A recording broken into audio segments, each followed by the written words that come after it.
ಹೇಳ್ಬೇಕು ಅಂತಂದ್ರೆ ಸರ್ಕಾರಿ ಆಸ್ಪತ್ರೆಗಳು ಆತರ ಇರುತ್ತೆ, ಕೆಟ್ಟದಾಗಿರುತ್ತೆ, ಹೊಲ್ಸಾಗಿರುತ್ತೆ, ಆತರ ಎಲ್ಲ ಮೈಂಡ್ ಸೆಟ್ ಅಲ್ಲಿ ಎಲ್ಲರೂ ಜನರ ಮೈಂಡ್ ಸೆಟ್ ಅಲ್ಲೂ ಇದೆ. ಆಮೇಲೆ ಸರ್ಕಾರಿ ವೈದ್ಯರು ಕೂಡ ಸುಮ್ನೆ ಬರ್ತಾರೆ ಹೋಗ್ತಾರೆ ಅನ್ನುವಂತ ಕಾನ್ಸೆಪ್ಟ್ ಇರುತ್ತೆ. ಈಗ ನಾವು ಸರ್ಕಾರ ಅನುದಾನ ಕೊಡ್ತಾ ಇದೆ. ಈಗ ಯಾವ ತರ ಅನುದಾನ ಕೊಡ್ತಾ ಇದೆ ಅಂದ್ರೆ, ನೀನು ಪೇಷಂಟ್ ನೋಡು, ನಾನು ದುಡ್ಡು ಹಾಕ್ತೀನಿ, ಆ ಅನುದಾನನ ತಗೊಂಡು ನಾವು ಹೇಗೆ ಬಳಸ್ಕೋಬಹುದು, ಹೇಗೆ ಆಸ್ಪತ್ರೆನ ಇಂಪ್ರೂವ್ ಮಾಡಬಹುದು, ಹೇಗೆ ಆಸ್ಪತ್ರೆಯ ರೋಗಿಗಳ ಚಿಕಿತ್ಸಾ ಗುಣಮಟ್ಟನ ನಾವು ಹೇಗೆ ಇಂಪ್ರೂವ್ ಮಾಡಬಹುದು ಅನ್ನೋದನ್ನ ನಾವು ಇದರಲ್ಲಿ ತೋರಿಸಿದೀವಿ. 2 ಗಂಟೆ ಮೇಲೆ ನಾವು ಪ್ಯಾಲೇಟಿವ್ ಕೇರ್ ಅಂತ ಇರುತ್ತೆ. ಪ್ಯಾಲೇಟಿವ್ ಕೇರ್ ಅಂಗನವಾಡಿ ವಿಸಿಟ್ ಇರುತ್ತೆ, ಸ್ಕೂಲ್ ವಿಸಿಟ್ಸ್ ಇರುತ್ತೆ.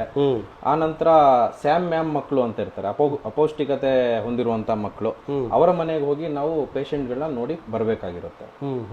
ಜೊತೆಗೆ ಮೆಸೇಜ್ ಏನಿಲ್ಲ, ಈಗಿನ ಸಿಚುವೇಶನ್ ಅಲ್ಲಿ, ಈಗಿನ ಸರ್ಕಾರ ಕೊಡುತ್ತಿರುವಂತಹ ಸವಲತ್ತುಗಳಲ್ಲಿ ನಾವು ಆಸ್ಪತ್ರೆಯನ್ನ ಹೇಗೆ ಇಂಪ್ರೂವ್ ಮಾಡಬೇಕು ಅನ್ನೋದನ್ನ ಮಾಡಿದೀವಿ.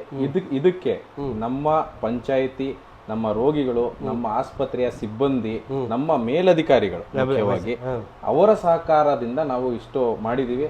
ಮುಂದುವರೆದು ಮುಂದಿನ ದಿನಗಳಲ್ಲಿ ಈ ಸೇವೆಗಳಾಗ್ಲಿ ಎಲ್ಲ ಡಿಜಿಟಲೀಕರಣ ಆಗ್ತಾ ಇದೆ. ಇನ್ನು ಒಳ್ಳೆಯ ಸೇವೆ ಗ್ರಾಮೀಣ ಮಟ್ಟದಲ್ಲಿ ಸಿಗುತ್ತೆ ಅನ್ನೋದು ನನ್ನ ಆಶಯ.